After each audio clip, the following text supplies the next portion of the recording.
Muy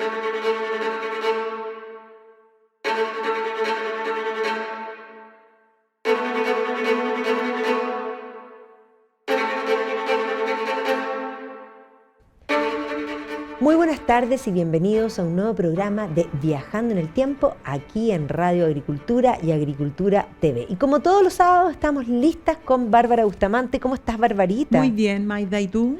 Bien, Te veo muy bien con tu abriguito azul. ¿Viste qué lindo mi abrigo azul? Precioso, es que este color es súper lindo. Sí, y te combina muy bien con el pañuelito. Sí, pero no es tan fácil ponértelo, se nota mucho.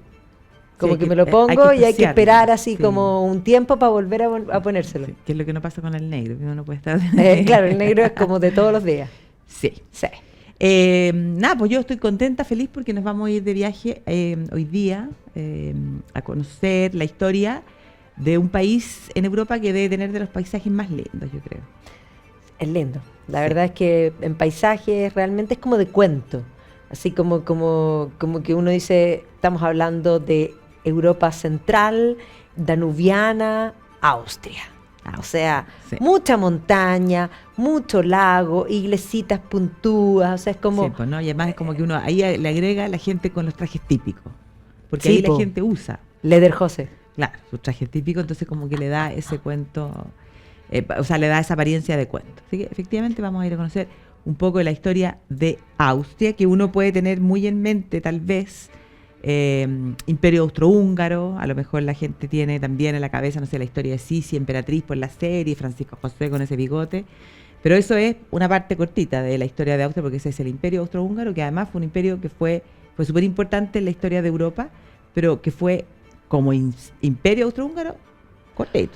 Bueno, pero lo la que sí historia hay es mucho que más tener larga. en cuenta es que la historia de Austria histórica, es bastante más grande Sí, de lo que es Austria hoy. Hoy podríamos hablar de una pequeña Austria, que un país que tiene entre 8 y 9 millones de habitantes, pero que en el pasado, congregando, si pensamos en el Imperio Austrohúngaro, pero incluso antes, porque antes de eso, la historia de Austria estaba ligada a todo lo que es el sur de Alemania, es decir, toda la zona de Baviera, era parte, siempre fue una extensión más amplia, incluido porque el sustrato inicial, hay vestigios monumentales desde muy temprano, o sea, ahí está la figurita de la diosa, que tiene 25.000 años antes de Cristo, una cosa que es impactante.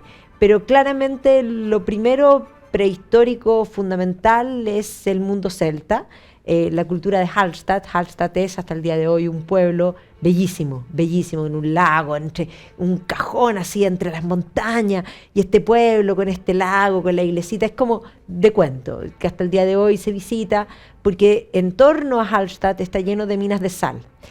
Pero en la época celta también había minas prehistóricas de sal, y ahí va a surgir un primer, digamos, conjunto, podríamos decir, urbano, que además fue el gran hallazgo primario de la cultura celta, con una serie de tumbas. Esta gente creía en la vida después de la vida, y por lo tanto se enterraban con todas las cosas que iban a necesitar. No, sí, hay unas cosas, unas bellezas y es que el tesoro de Hallstatt es una belleza que muestra además un periodo económico de gran abundancia, de gran intercambio muy temprano en la historia. Sí, hay collares de ámbar ahí, por ejemplo, y en esa zona no hay ámbar. No, pues por eso es de la zona del Báltico, y claro, por lo tanto hay comercio. Esta gente se enriqueció con la sal, se puede visitar las minas incluso prehistóricas, donde se ha hallado un montón de cosas, y alrededor de digamos, de este hallazgo ha habido otros hallazgos, y que se supone que todos vivían de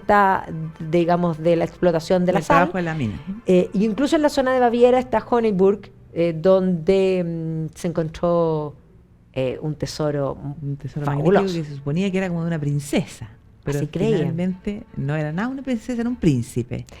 Era hombre. Sí. Sí. Pero ahí hay cosas extraordinarias como, no sé, tengo en mente un cinturón, por ejemplo, o los restos que han quedado de los zapatos, porque se perdió en el fondo lo que era la tela, pero está todo el trabajo en oro, que es impresionante.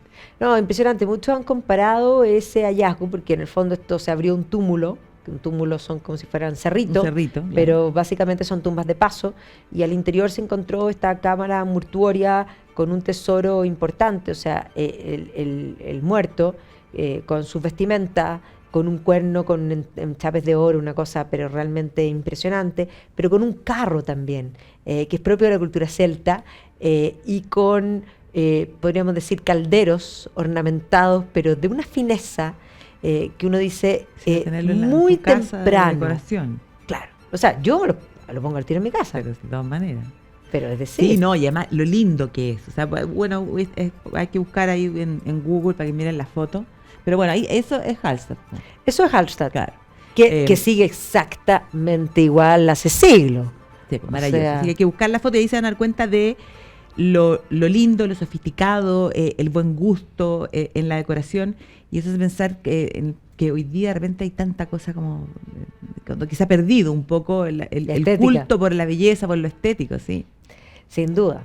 Bueno, pero estos celtas, como muchos en Europa, van a ser romanizados, porque Roma va a entrar en Austria, pero va a ser el limes, es Claro. decir, el límite, el Danubio, El Danubio precisamente el límite, y por lo tanto en toda la zona de Austria va a estar lleno de fuertes, y dentro de los fuertes la ciudad de Viena va a ser Claro. primariamente un fuerte romano, que no encontráis prácticamente nada hoy en Viena, pero hay. Claro, Hay debajo de los sí. edificios algunos Hay vestigios. algunas cosas, sí. No hay tantos vestigios romanos, pero sí ese territorio va a ser romanizado a partir del año 15 antes de Cristo. Los romanos ya entran en la zona y, como decías tú, el Danubio va a ser uno en el fondo, el Rin y el Danubio, finalmente Sí. son los dos ríos que van a marcar lo que era el mundo civilizado, el mundo romano, como ellos mismos consideraban, y al otro lado, en el fondo, el mundo de los bárbaros, que efectivamente después de que Roma cae, van a ir asentándose en distintas partes de Europa, y en Austria, bueno, van a estar los bávaros, los ávaros y también los eslovenos, y esos van a ser los primeros que van a conformar, podríamos decir, como ya un primer, no reino, pero sí, en el fondo, un asentamiento importante. Y la historia de Austria va a ir ganando fuerza en la medida en que desde el centro de Europa, o sea, desde la Galia, se consolida el reino de los francos, que ya hemos hablado varias veces de Carlomagno. Carlomagno se va a coronar emperador en el año 800, y Carlomagno, en ese afán de expandir la cristiandad y expandir sus dominios, va a incorporar todos estos territorios al imperio, los va a cristianizar y se van a convertir como en la marca oriental, o sea, el Ostmark, ¿ya? El territorio también de límites. Carlomagno establece marcas precisamente en los lugares que eran más conflictivos, o sea, que había que tener mayor cuidado para evitar las invasiones, y por lo tanto en esas marcas va a dar, en el fondo, como mayor libertad de acción, podríamos decir, para defender esos territorios. Así que, así como hace la marca hispánica con España, a este otro lado crea esa Ostmark que incorpora los territorios de lo que hoy día es Austria. Exactamente.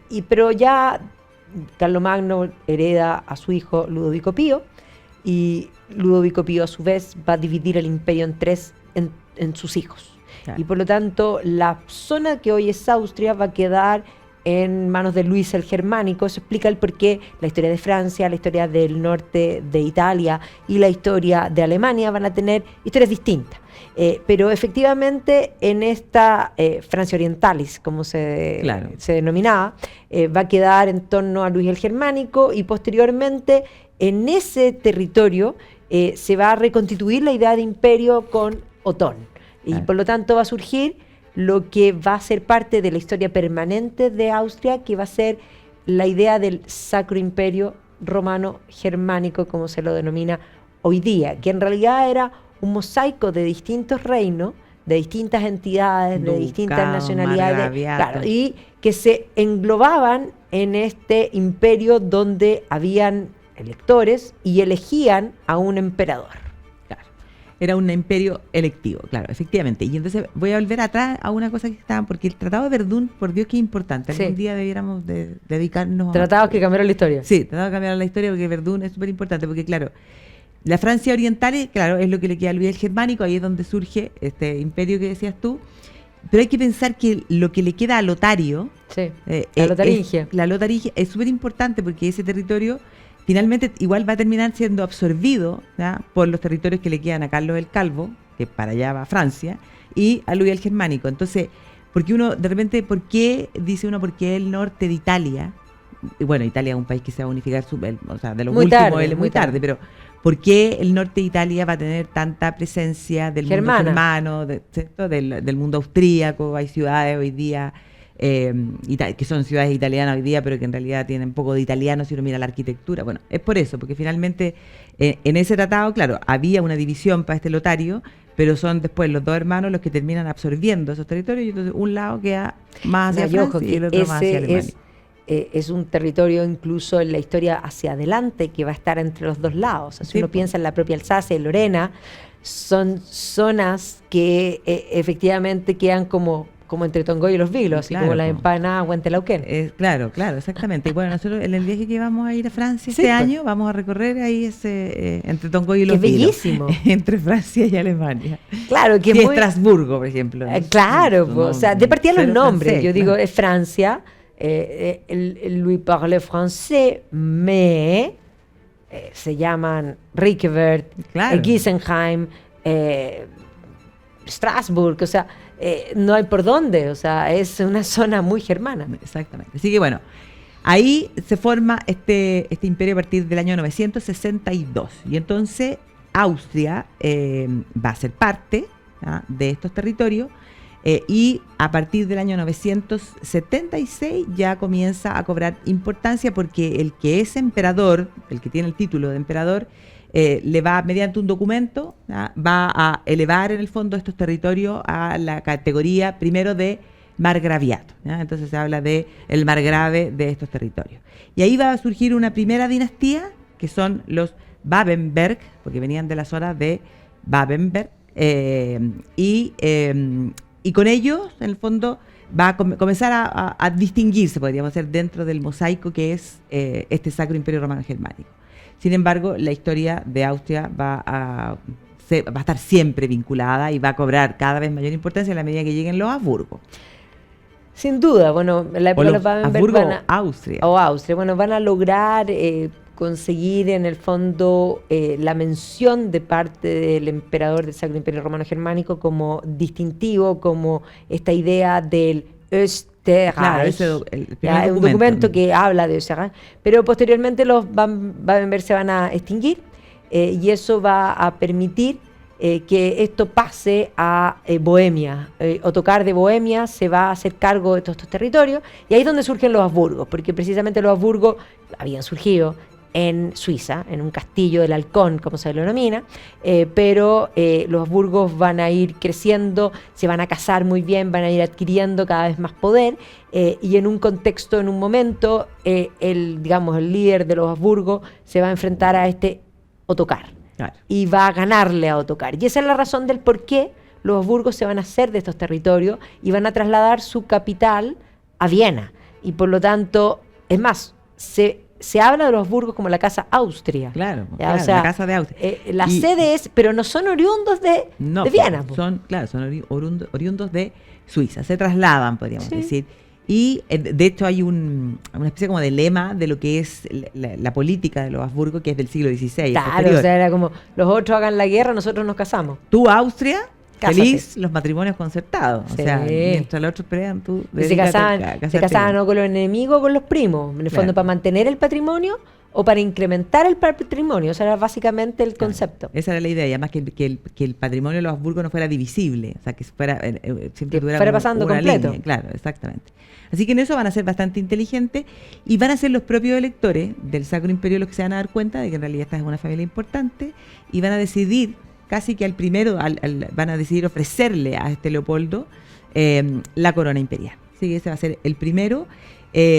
Pero claro, a partir de ahí no va a ser hereditario, porque se van a dar cuenta que en realidad ¿sabes? Que parece que están acumulando demasiado poder, y entonces después de Leopoldo van a perder el título imperial. Pero cuando Lo van ya a recuperar. lo Con van a- Maximiliano en adelante. Exactamente, lo van a recuperar con Maximiliano, que es el abuelo de Carlos I o de Carlos V, y a partir de él, salvo un pequeño periodo con el siglo XVIII, siempre va a ser un Habsburgo el emperador del Porque Sacro además hay Imperio. que entender que los Habsburgos van a resultar ser los más eficientes para contrarrestar una amenaza que se produce en ese entonces para Europa entera, y específicamente para estos territorios que son los turcos. Los turcos van a avanzar, y en la época, básicamente entendamos que la época del siglo XVI, 1520, Lutero rompe con la iglesia, en el periodo en que está Carlos V emperador, pero además los turcos otomanos arremeten con gran fuerza en la época de Solimán el Magnífico y por lo tanto ponen en jaque a Occidente. O sea,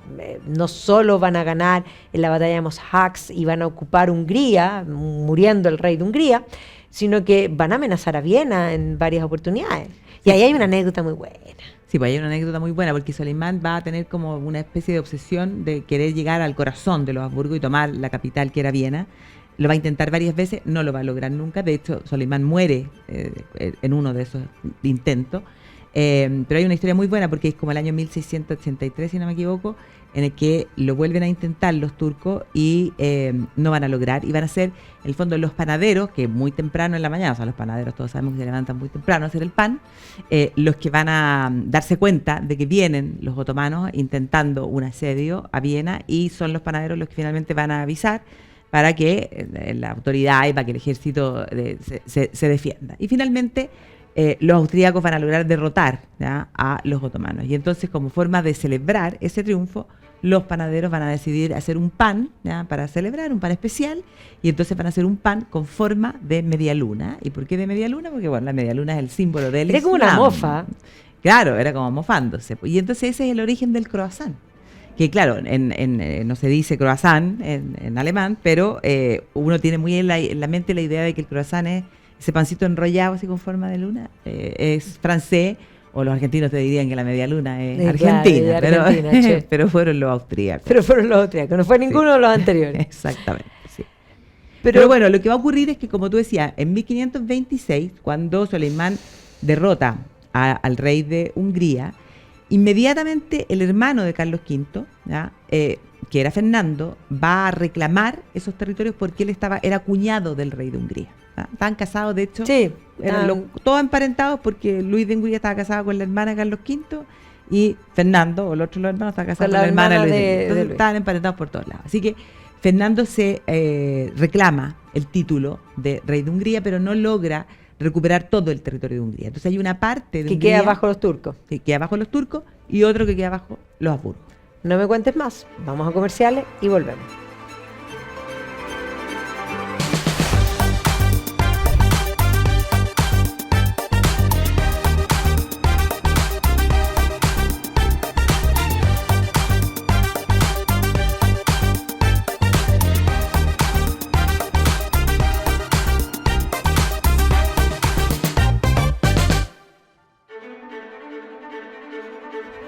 Y estamos de vuelta aquí en Viajando en el Tiempo, hablando de Austria. Estamos hablando precisamente del periodo de las invasiones turcas, de Fernando de Habsburgo, que se ha hecho cargo de Austria, y del Sacro Imperio. Claro, o sea, lo tenemos como emperador del Sacro Imperio, lo tenemos como rey de Austria y muchos otros títulos, de Bohemia, de Carintia, de Estiria, de Carniola. O sea, gente elegante. Muchas cosas, sí. Y a partir de 1526, de parte de Hungría. Y el Reino de Hungría, que ya hace una semana atrás hablamos de Croacia, el Reino de Hungría incorporaba en los territorios de lo que es Croacia. Entonces, esto era, en el fondo, había este ducado de Austria, pero quien era el duque de Austria dominaba mucho más territorio de lo que solo el ducado de Austria. Sí. Así que los Habsburgo en esta política van a ir engrandeciendo ese territorio, y en la medida en que van a lograr, en el fondo, detener el avance de los turcos otomanos, el avance del Islam, se va a ir consolidando este poder, y la verdad es que Viena, que era el centro del poder de los Habsburgo, va a comenzar a crecer, va a comenzar, en el fondo, la construcción, el embellecimiento de la ciudad, los grandes palacios que se van a ir reconstruyendo en el tiempo, pero van a tener el gran inconveniente de que con Lutero la cristiandad se divide y Europa cae en todas estas guerras de religión que finalmente van a llevar a que el Sacro Imperio pierda la unidad religiosa y que además caigan en todo lo que es la guerra de los 30 años. Por supuesto, y ahí Alemania va a quedar completamente destruida, porque hay que entender que las guerras de religión, Lutero rompe en 1520, en 1525 estallan las primeras guerras de religión, que esa primera camada de guerras dura hasta 1555, hasta la paz de Habsburgo, donde se establece que según la religión del príncipe, la religión de la región, ese principio cuius regio eius religio que se establece. Eso funciona más o menos bien hasta 1618.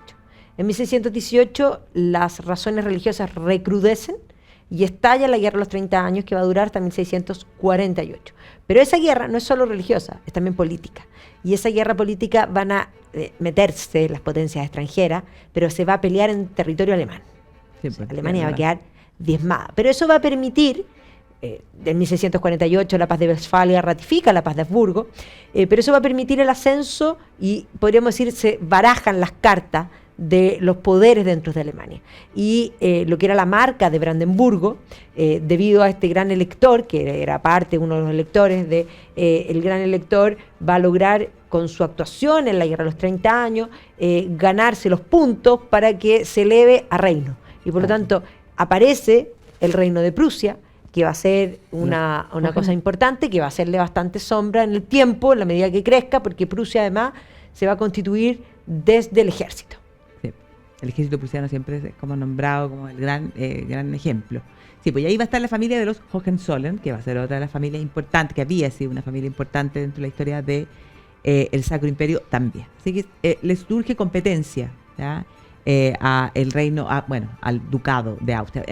No dijimos No, que en hay algún que decir minuto, que era ducado, claro, pero que en algún minuto ellos mismos pero a motu decidieron. propio se estableció Rodolfo, que fue el que dijo, no, son todos duques, yo no quiero ser duque, yo voy a ser Claro. archiduque. Exactamente, no, más de lo mismo no. Po. Más de lo mismo no, pero tomar uno- la decisión. sí, Así como yo podría mañana decirse que en realidad hoy día ya no voy a ser una ciudadana común y corriente, voy a ser duquesa.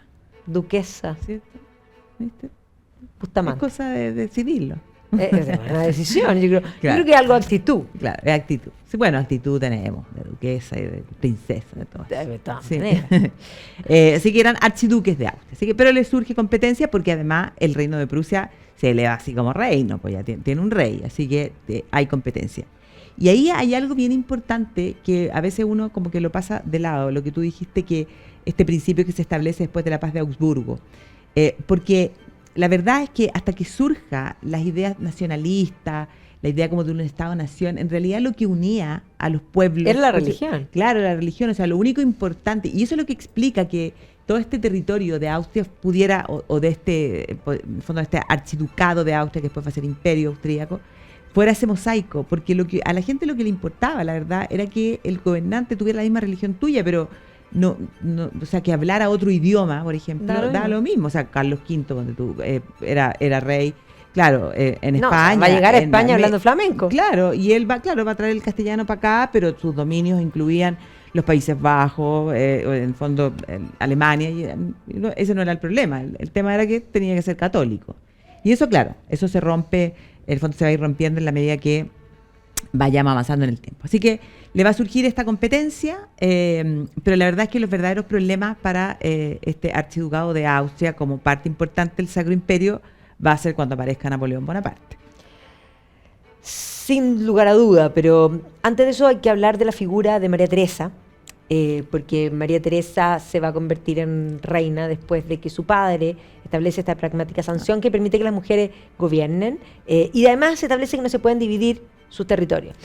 Pero ella tiene que luchar 1713, sí. una guerra de sucesión primero, pero posteriormente tiene que enfrentarse a Federico II de Prusia, o sea, es el primer gran enfrentamiento entre Austria y Prusia que ha ido creciendo, y efectivamente Federico va a ganar guerra. Ella lo va a odiar sobre todas las cosas. Ella va a tener muchísimos hijos, 16, con, ¿cómo se llama? Francisco Esteban de Lorena. De Lorena. Entonces ahí pasan a ser Habsburgo-Lorena. Habsburgo-Lorena. Y de esos 16 hijos sobreviven 10, y ella se va a convertir como en la abuela de Europa antes que la reina Victoria. De hecho, la propia María Antonieta, casada con Luis XVI, que va a perder su cabeza en la Revolución, era hija de ella. También Carolina, que estaba en Nápoles, en fin. Ya, entonces va a casar bien a sus hijos, pero también va a hacer crecer, es una déspota ilustrado, y por lo tanto va a ser una transformación fundamental de lo que es Austria. Es la época de las grandes construcciones barrocas, si pensamos en la abadía de Melk, esa gran biblioteca, una maravilla, que uno dice, pero ¿cómo tanto esplendor? Bueno, es ese esplendor, o sea, ese es un periodo de, digamos, de esplendor cultural, económico también, que evidentemente va a hacer que Austria vaya ganando cierta prestancia. Pero claro, esto va a durar hasta, como bien tú dices, hasta Napoleón. Porque después de María Teresa van a gobernar sus hijos, 2 de sus hijos, y después su nieto. Y a ese pobre nieto le va a tocar humillado. Claro, le va a tocar humillado porque no solo va a perder en muchos de los enfrentamientos con Napoleón, porque con la Maida siempre dice, cada vez que Napoleón perdía o cada vez que no podía con los británicos, para desquitarse, iba contra los austriacos, lo tenía como punching ball. Lo tenía de punching ball, Wagram, Austerlitz, Ulm, o sea, todas van a perder. Y en cada una, parte en la primera, cuando es en el fondo la primera paz del Campo Formio, que de hecho Napoleón todavía no es emperador, sino que Napoleón ni siquiera ha hecho el golpe de Estado brumario. Napoleón hace la campaña de Italia, claro, y se enfrenta por primera vez a los austriacos y les gana. Y es más, se lleva el tesoro para afirmar el directorio. Después ya hace el golpe de Estado, se establece el consulado, y ya en 1804 se corona emperador. Y constantemente va a enfrentarse a los austriacos y en todos los casos le va a ganar. Obviamente que nunca de mucha gana, pero digamos, el que era emperador del Sacro Imperio Romano Germánico se va a dar cuenta que era complicado, que Napoleón iba a ambicionar esa corona. Claro, pues Napoleón era evidente, la tradición decía que esa había sido la corona que había usado Carlomagno. No es la corona de Carlomagno, pero la idea de imperio venía desde ahí, y por lo tanto que era Francisco II del Sacro Imperio Romano Germánico, 1806, en el fondo se da cuenta de la situación y la verdad es que no le queda otra que decretar la disolución del Sacro Imperio. Pero él no podía quedarse sin título de emperador, y entonces ese va a ser el momento en el que él va a decidir elevar la categoría nuevamente del Archiducado de Austria ahora a Imperio Austríaco, y se va a transformar en Francisco I de Austria ahora, o sea, de emperador de Austria. Pero no solo Napoleón le va a ganar en las guerras, sino que además Francisco va a tener que aceptar probablemente lo que más le dolió, es que va a tener que aceptar que su hija, María Luisa, se case con Napoleón Bonaparte. Y Napoleón quería casarse bien, pues andaba buscando hace rato un buen matrimonio con alguna familia. Pues trató con los Romanov y le fue pésimo. Le fue pésimo, ahí empezaron los problemas además con Rusia, con el emperador, o sea, con el zar Alejandro. Claro. Así que logra casarse con María Luisa. Napoleón se va a hospedar en el Palacio Schönbrunn, y hay que pensar que ahí mismo había vivido María Antonieta, pues, o sea, las ironías de la historia. Las ironías de la historia. Hay que entender que justo antes de esto, en ese periodo, también un poco para entender antes y después de esto, Viena se había convertido en una gran capital cultural, probablemente la capital de la música. Figuras como Haydn, desde el clasicismo, van ya a marcar una distinción. Ahí en Salzburg van a ser Mozart se trasladará a Viena. Hay que Mozart tocaba en la corte de María Teresa, que María Teresa lo habría puesto hasta exactamente en su falda, y que en alguna oportunidad incluso él le habría dicho, o como le habría pedido a María Antonieta, le habría dicho algún día que se iba a casar con él, en el fondo, que iban a hacer matrimonio. Entonces uno piensa, si se hubiera casado con Mozart, distinta habría sido la vida de la pobre María Antonieta. Habría sido distinta. Sí. No era muy bien portado Mozart tampoco. Pero era un genio, y evidentemente podríamos decir ese capítulo del clasicismo va a estar marcado por Viena. Y si uno piensa en figuras que no son austriacos, como el propio Beethoven, que probablemente es el más grande de los grandes. ¿Y por qué es el más grande de los grandes? Porque Beethoven tiene 3 etapas marcadas: una etapa clasicista, una etapa romántica y una etapa modernista ya incluso, y tiene que ver con la pérdida de su oído, pero él se va a trasladar a Viena. Viena era la capital. Y si uno piensa dentro del romanticismo y dentro de estos territorios que están unidos y políticamente vinculados, figuras dentro del romanticismo, si uno piensa, claro, uno siempre dice ya, Beethoven, Schumann, Schubert, Chopin, van a estar precisamente en Viena. Y si uno piensa en el mundo húngaro, Dvořák y todo, o sea, es un mundo musical. Y en ese sentido es importante tenerlo en cuenta, porque esta tradición de capital cultural se va a mantener durante el siglo XIX. Entonces, Napoleón va a marcar esta humillación, pero Napoleón va a ser derrotado finalmente en 1815, y los que van a llevar la batuta de la reestructuración política va a ser Austria. Sí, pues, en el Congreso de Viena, el que va a poner la música va a ser Clemens. Por eso es importante que tenía mucha música. El director de orquesta. El director de orquesta va a ser Clemens von Metternich, que era el canciller austríaco. Y claro, Metternich lo que pretende es hacer como que no hubiera pasado nada, o sea, como que no hubiera ocurrido Revolución Francesa, como que no hubiera Napoleón, y retroceder y volver al absolutismo sin mayores cambios, sin aceptar que en el fondo las cosas habían cambiado, que habían comenzado a surgir estas ideas que iban a ser especialmente peligrosas, ¿ya?, en un imperio que era ese mosaico. Pero ese mosaico, ese crisol que hasta ese momento se había logrado mantener unido y que había dado, y que va a seguir dando estabilidad en el fondo a esa Europa central. Pero claro, se comete ese error porque el gran problema para los austríacos van a comenzar a ser los húngaros. O sea, no van a ser solo los húngaros, pero lo más significativo va a ser lo que ocurre con el Reino de Hungría, porque en la medida en que en Europa van a comenzar a producirse, en fondo, revoluciones de los movimientos de 1830, después de 1848, bueno, en el caso de los húngaros eso se va a transformar en una guerra por la independencia. En una guerra por la independencia, claro. Entonces se van a levantar y la dinastía de los Habsburgo además va a tener el problema que el hijo del emperador Francisco, que se llamaba Fernando, va a ser un hombre débil mentalmente y por lo tanto Metternich además va a actuar como regente y va a comenzar a preparar al futuro emperador, que era el sobrino, ¿ya?, de este Fernando, que es el futuro Francisco José. Justo cuando este Francisco José en el fondo tiene 18 años, es que se produce la revuelta de los húngaros en el año 1848, que va a tener consecuencias en Viena. ¿Ya? En Viena también se van a producir levantamientos. Metternich va a dimitir, ¿ya? El rey se da cuenta de que la situación está compleja, abdica y a los 18 años asume este Francisco José, que va a tener que, primer problema, resolver lo que estaba ocurriendo en Hungría. Y para eso le va a pedir ayuda al zar Nicolás I de Rusia, que va a acudir en su llamado y finalmente, bueno, van a derrotar a los húngaros y los van a todos los líderes los van a matar. Así de simple. Pero eso no va a aplacar los ánimos independentistas o los anhelos de un reconocimiento. O sea, los húngaros lo que pretendían es decir, bueno, nosotros ser reconocidos dentro de este crisol que era el imperio, no se consideraban austríacos. Entonces, no, por supuesto, y además todo el movimiento nacionalista había ido tejiendo un relato en torno a eso. Ahora hay que decir que después de esta revuelta, la época de Francisco José es la época que siempre tenemos en la mente, particularmente por las series, por las películas, Francisco Schneider. José, Sisi, toda esta historia de amor que no es tan romántica para nada, porque sin duda su madre le había elegido una candidata piensa tú que que, era... claro, y son de Baviera, o sea, la archiduquesa Sofía de Baviera, que tenía su hermana, que era Ludovica, que vivían en Baviera, y sí, era de Baviera. Claro, pues entonces le habían elegido a una de las hijas de su hermana, a Nené, y cuando se la van a presentar, Nené va también con su hermana chica y ahí él se empecina en Sisi.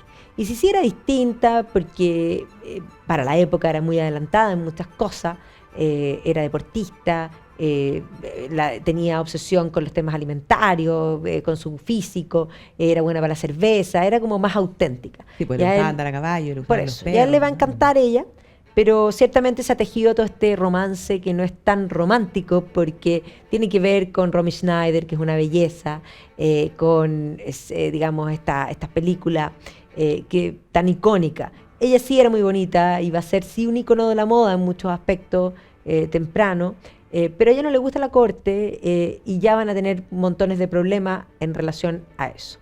Pero vamos a ir a comerciales y te cuento después. Bueno.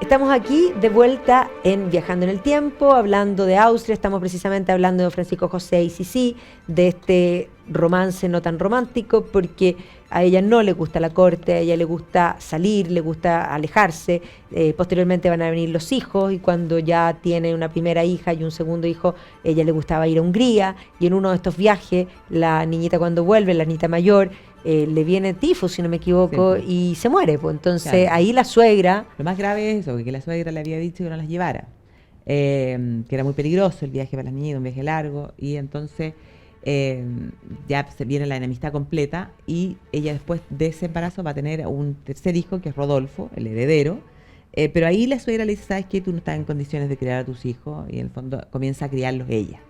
Y lo cierto es que, claro, Sisi se va a comenzar a dedicar a viajar, porque eso es lo que hacía. No le gustaba la corte, no le gustaban los bailes, no le gustaba, en el fondo, todo lo que era la etiqueta. De hecho, la serie, que yo no sé si está todavía en Netflix, pero creo que sí. Die Kaiserin. Claro, esa es más, en realidad muestra mejor la realidad del matrimonio de Sisi y de Francisco José, no así la anterior, la de Romy Schneider, que mostraba el cuento de hadas. Entonces, bueno, ella se va a dedicar a viajar, los niños van a ser criados más bien por la abuela, y también se dice que ella, la verdad es que Sisi va a ser la precursora de buscarle amantes a Francisco José, un poco como para que la dejara tranquila. Y hay una que va a ser la amante más importante, a la que se le llamaba como la emperatriz sin corona. Así que la vida personal de los Habsburgos va a comenzar a complicarse, y vamos a ver que este no va a ser el único problema, van a tener otros dolores importantes. Pero es importante que Sisi va a jugar un rol importante en 1867, después de otros problemas políticos, cuando los húngaros vuelven a reclamar, donde finalmente se hace este compromiso dual con la idea de que Francisco José sea emperador austriaco y rey de Hungría, y se van a coronar como reyes de Hungría con la corona de San Esteban, y eso es lo que hace que se pase del imperio austriaco a este imperio austrohúngaro. Claro. Y que es un periodo, el imperio austrohúngaro ya constituido, de gran esplendor, porque de partida ahora que están las dos capitales, no es solo Viena, Budapest había que hacerla subir, y por lo tanto es una época de grandes construcciones, y eso explica la belleza de Budapest. Budapest básicamente pusieron toda la carne en la parrilla para mostrar no son menos. No podían quedarse atrás. Y eso muestra la grandeza, porque esa grandeza se ve. Y todo este periodo, después de esto, y sobre todo finales del siglo XIX, es un periodo que generalmente es conocido como la Belle Époque, que va a durar hasta antes de la guerra, y que se va a manifestar en un movimiento artístico tremendamente importante. En particular es la época de lo que vamos a llamar Jugendstil, es decir, el Art Nouveau, porque el Art Nouveau surge en Bélgica, posteriormente en Francia. Ese mismo Art Nouveau se denomina Art Nova en toda la parte italiana, y en toda la parte alemana se llama Jugendstil, el estilo nuevo, ¿ya? Y que solamente en Inglaterra se habla del estilo Liberties, porque es una marca la que toma este estilo y lo populariza, y esa es la tienda Liberty. Pero en general estamos hablando de ese estilo, que es un arte nuevo, pero que es clásico, y que el Jugendstil se va a dar con mucha fuerza en las dos capitales. Y por lo tanto, y no solo en las dos capitales, porque uno encuentra un gran Jugendstil en Budapest, en Viena, pero también en Ljubljana, o sea, digamos, se va a extender sobre todo en aquellas nuevas fortunas, donde grandes arquitectos conocidos, y entre esos movimientos va a surgir, por ejemplo, en Viena, lo que es el arte de la secesión austriaca, cuyo líder va a ser Gustav Klimt, pero no es el único, que básicamente van a comenzar a hacerle las casas, que además son todas distintas, porque la mía es más linda que la tuya, bueno, y la mía es mejor, y dos más. Sí, pues, y lo mismo ocurre, no sé si lo piensa en España, Gaudí, en Cataluña, o sea, sí, por supuesto. La locura de que mi casa tiene más decore que la tuya. Tiene más decore que la tuya, claro. Sí, es el mismo movimiento que se da en distintas partes y tiene pero también es un movimiento intelectual, porque hay que pensar que Viena va a tener la figura de Freud, por ejemplo, la figura de Wittgenstein, que además nace en Linz y era compañerito de curso de Hitler. Claro, o sea, Wittgenstein, que es el gran teórico de la lengua y del lenguaje germano. Figuras como Stefan Zweig, ya, que son de este periodo, intelectuales de gran renombre, que van a estar en torno, digamos, a este mundo austriaco, de música, de letras, de arte. Es la capital, Viena, piensen en la ópera, lo que era la ópera de Viena. Bueno, lo que era el vals, Johann Strauss, o sea, esta es la época, claro, los vals. Los dos Strauss, porque no solo Johann, sino que posteriormente en ese movimiento Richard Strauss es extraordinario, o sea, si uno piensa, Richard Strauss, así habló Zaratustra, que básicamente está inspirado en la obra de Nietzsche, pero es la música de 2001 y sea en el espacio. Sí, wow, una cosa magnífica. Sí, magnífica. O sea, sí, la verdad es que si uno piensa finales del siglo XIX, comienzo del siglo XX, Viena era probablemente junto con París, de las, o sea, las grandes capitales en Europa. Pues, si uno tiene que, o sea, pensáis en Belle Époque y como que se te viene No, y las de dos a hecho, la claro, y cabeza. por ejemplo, el gran artista del afiche, Mujá, Sí, es po. checo, y Mujá es el que le hace todos los afiches a la Sara Bernard. La Sí. Sara Bernard es una actriz inglesa, pero que viaja por el mundo, que va bien. Ojo, Sara Bernard estuvo aquí, en Iquique. Claro, sí. Impresionante. Sí, no, sí, bueno, es una época maravillosa, la verdad. Pero la familia de los Habsburgo va a comenzar a tener problemas de tipo personal primero. Uno, que van a asesinar en México al hermano del emperador, a Maximiliano, a quien le habían ido a ofrecer el título de emperador de México. Lo acepta, gran error, y finalmente muere bajo las órdenes de Benito Juárez. Entonces, esa es una cosa. Lo segundo es que se va a suicidar el heredero, Rodolfo. Rodolfo estaba casado con una princesa belga, pero tenía una amante, que era la baronesa Betzera, y tiene problemas con el padre por eso, y finalmente termina suicidándose. Y entonces, claro, terrible, Sisi termina completamente alejada de la corte. Se dice que también sus problemas con la alimentación finalmente la van a llevar a que al final de su vida prácticamente ya no tenía ni dientes. Si ustedes buscan fotografías de ella, la van a ver que al final está siempre de luto, que se tapa la cara con un abanico, no le gustaba sacarse fotografías, y se dedica a viajar. Su lugar favorito estaba en Grecia. Ella quería, cuando muriera, quería ser enterrada ahí, y se dedica, tiene su propio barquito, y en una de esas, cuando estaba en Ginebra, va a ser asesinada por un anarquista italiano.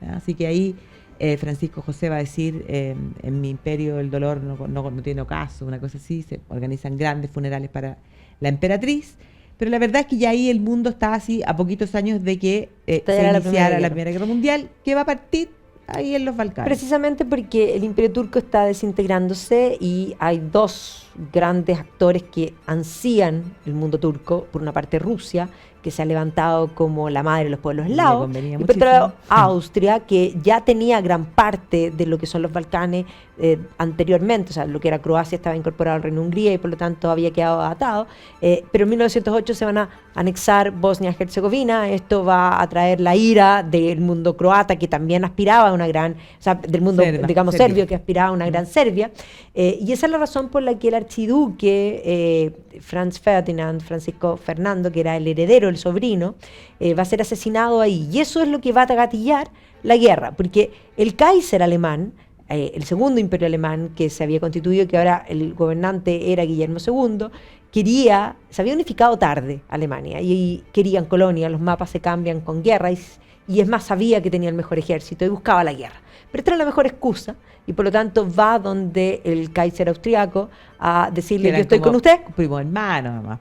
Claro, yo estoy con usted, declare la guerra a Serbia, y esa acción hace que todas las alianzas que existían se cumplan y que el mundo caiga en la Primera Guerra Mundial, que va a ser horroroso, y que además hay que decir que Francisco José no va a alcanzar a ver la caída de su imperio, porque la gran consecuencia de la guerra es la disolución de los imperios. Muere en 1916, y eso implica que va a ser reemplazado por Carlos, que estaba casado con la emperatriz Zita, que además se va a coronar en medio de la guerra. Es una cosa con toda la pompa, porque era muy difícil asumir después de un gobernante que había gobernado tantos años. Sí, pues 68 años había gobernado. Y entonces van a hacer dos cosas. Por una parte, cuando organizan los funerales de Francisco José, ellos van a ir de riguroso luto, pero al niño chico, Otto, lo llevan vestido de blanco, como diciendo: este es el futuro, esta es la nueva generación, este es el futuro de los Habsburgo.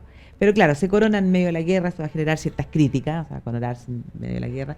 Pero sí, este personaje, Carlos, es bien significativo, porque de hecho va a ser beatificado por el Papa Juan Pablo II, porque él va a hacer todos los intentos por tratar de poner fin a la guerra. No lo va a lograr. Wilson y Clemenceau querían castigar a los alemanes y finalmente terminan perdiendo la guerra, tienen que firmar el armisticio.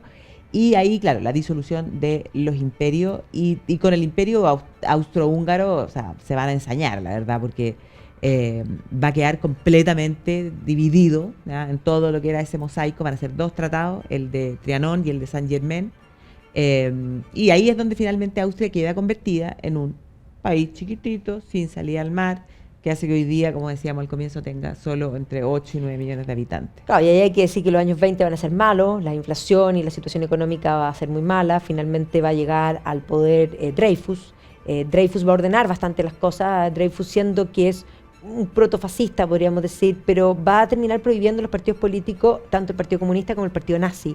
Eso va a hacer que los nazis se enamisten con él y que el año 34 decían asesinarlo, porque lo que buscaba Hitler era el Anschluss. Claro. Por lo tanto, ya el año 38... Hitler, que era austríaco. Por eso. El año 38 va a producir el Anschluss y la ocupación, en el fondo, del mundo nazi, y obviamente ahí va a venir la persecución a un mundo judío que era bien importante en Viena, en Austria en general. Figuras como Stefan Zweig tienen que salir y un poco cambia la vida, pero figuras como Viktor Frankl, por ejemplo, va a terminar en un campo de concentración, él sobreviviendo, su mujer y su familia pereciendo. Y no podemos dejar de nombrar a Georg von Trapp, el capitán von Trapp. Es verdad, pues, es cierto, la figura es cierto. No era tan buen mozo como Christopher Plummer. No, pues no, nos referimos a La novicia rebelde, por si acaso alguien no sabe quién es Georg von Trapp. The Sound of Music. The Sound of Music. Que es verdad la historia, o sea, Georg von Trapp efectivamente... ¿Cachai el nombre The Sound of Music? Porque no, aquí La novicia rebelde, bueno, lo dice en español, pero cuando lo sé en alemán, ¿cómo se llama la película? Hay que buscarlo. Habría que buscarlo, pero... A ver si tiene que ver con la música... O tiene que ver con la figura de la novicia rebelde, o sea, de María, no sé. De María, sí. Que la Junie Andrews, que es una belleza. Sí, porque la verdadera monja no era nada de buena moza. Pero esa historia es verdad. O sea, efectivamente, Georg von Trapp es contrario a los nazis, van a hacer una última presentación y finalmente van a huir y van a cruzar los Alpes a pie. Y se van a ir a Estados Unidos y van a vivir cantando. Entonces, efectivamente, esa historia... es una historia real y verídica. Después de la guerra, aquí es importante porque nadie tiene muy claro, pero Austria va a quedar dividida igual que Alemania, en 4 zonas de ocupación y la ciudad de Viena también en 4 zonas de ocupación. Pero a diferencia de lo que sucede en Alemania, donde la situación se va a entrampar y no se va a solucionar y que va a terminar incluso con un muro. ¿Ya? El caso de Austria se va a solucionar. Sí. O sea, van a devolver y se van a constituir en el fondo los gobiernos posteriores, pero además Austria va a tener que aceptar una serie de condiciones que las tiene hasta hoy día. Sí, pues como por ejemplo que no puede ser parte de ningún... es neutral. Claro, tiene que ser neutral. Y por lo tanto esa es la razón por la cual Austria no entra ni va a entrar en la OTAN, porque es una de las condiciones que se puso en ese tratado. Que finalmente en el año 55 ya terminan siendo el fondo lo que es hoy día, que es esta república que tiene características federales, que tiene en el fondo la figura de un presidente, un primer ministro. Pero claro, qué increíble, o sea, ¿por qué en Berlín terminamos en el año 61 construyendo un muro y en el 55 Viena y Austria termina siendo liderado? Cuando no, y Stalin se retira, eso es lo más impactante, porque Stalin no soltó nada y aquí lo soltó. Sí. Porque bueno, tenía Austria, entonces tiene esa característica de este estado como tapón, como... bueno, no sé, como que había dado esa neutralidad y que por lo tanto a lo mejor se dieron cuenta que es necesario que ese territorio sí mantenga la neutralidad. No, en un futuro y por otro lado hay que entender que Stalin se queda con Hungría. Bueno, sí. Y se queda con todo lo la Checa, se queda con todo. O sea, si el muro dividía Berlín, pero había toda la cortina de hierro. Exactamente. Y bueno, y posteriormente a eso, bueno, van a entrar en la década del 60 construyendo un estado de bienestar, principalmente con esta idea de un estado benefactor que acompaña a los ciudadanos la cuna a la tumba, que obviamente es algo que es extremadamente caro, que hoy día un poco hay todo un cuestionamiento, porque hoy día Austria, siendo que es un país que se vive bien, Viena es una de las ciudades que mejor se vive, ha tenido primero una estanflación, como se llama, ha tenido alta inflación, ha tenido estancamiento, ha tenido bajos índices de crecimiento y se nota, sobre todo si tú vienes de, por ejemplo, de Suiza hacia Austria, se nota en el fondo esa baja. Y claro, no se ve tan... Además. Claro. Ahora es genial porque es Austria la cuna de la llamada escuela austriaca. La escuela austriaca de economía, es aquella que cree que si no puede haber libertad política sin libertad económica. Y de hecho ahí es Ludwig von Mises el líder que va a constituir lo que se llama la Sociedad Montpellier, que se establece en un hotel en Suiza, pero ahí va a estar Friedrich von Hayek, va a estar el propio Ludwig Erhard, que posteriormente va a ser el ministro de Hacienda de la República Federal Alemana y que va a ser el que va a liderar el milagro alemán. Pero además Hayek posteriormente va a estar vinculado al AIA, que es el Institute of Economic Affairs en Londres, y posteriormente va a ser profesor en la Universidad de Chicago, donde también en este grupo va a estar Milton Friedman. Por lo tanto, esta idea de lo que llaman muchos, que está mal llamado neoliberalismo, pero también está Rothbard en este grupo, y por lo tanto Rothbard es visto como el padre de los libertarios. Entonces, es en Austria donde nace esa escuela, que hoy día está súper en boga, hoy día es como lo que está en la mira.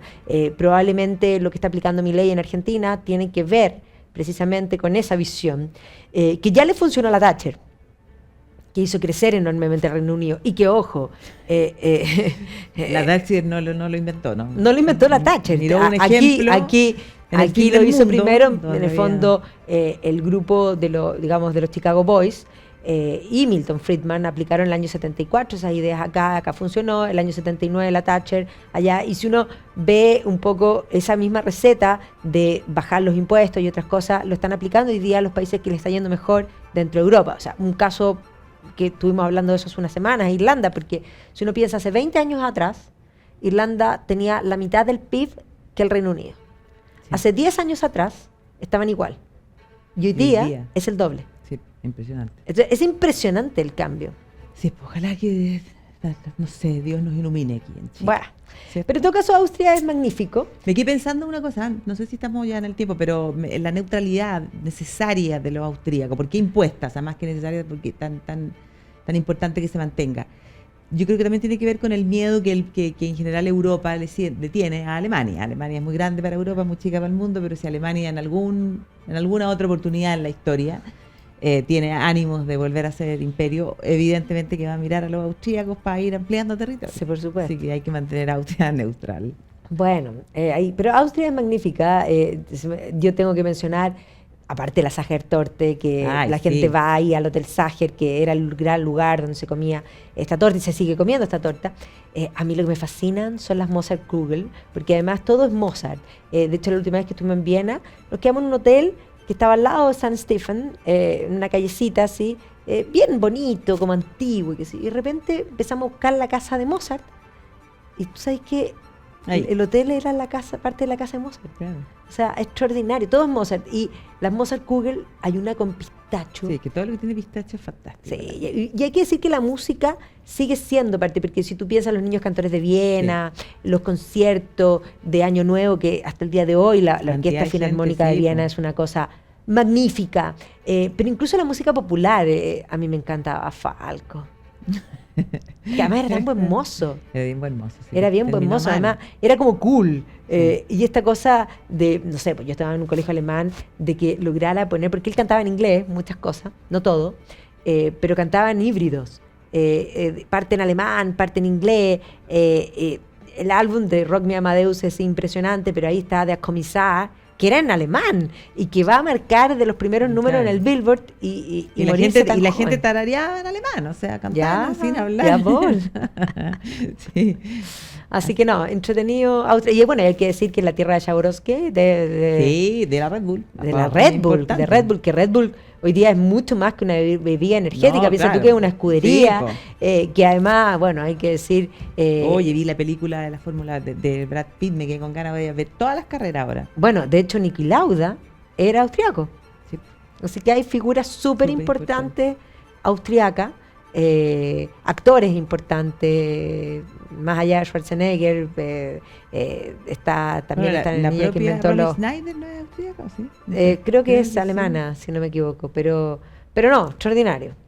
Así que bueno, gracias Barbarita. Sí, gracias. Solo recordarles a ustedes que hasta esta semana, si alguien quiere subirse al viaje del norte de Inglaterra y Escocia, puede hacerlo. Nos tiene que escribir a magdalena@redcultural.cl o bárbara@redcultural.cl, porque quedan solamente 4 cupos y si alguien se quiere subir, ahora o nunca. Y como yo siempre digo, las Las aventuras aventuras no se planifican. Y si necesitan más planificación, bueno, tendrá que ser en octubre a Francia, que vamos a estar en la zona de Alsacia y Lorena, así que va a estar muy entretenido. Así que gracias por acompañarnos. Nos vemos Gracias, la próxima Bárbara. semana. Nos vemos la próxima semana.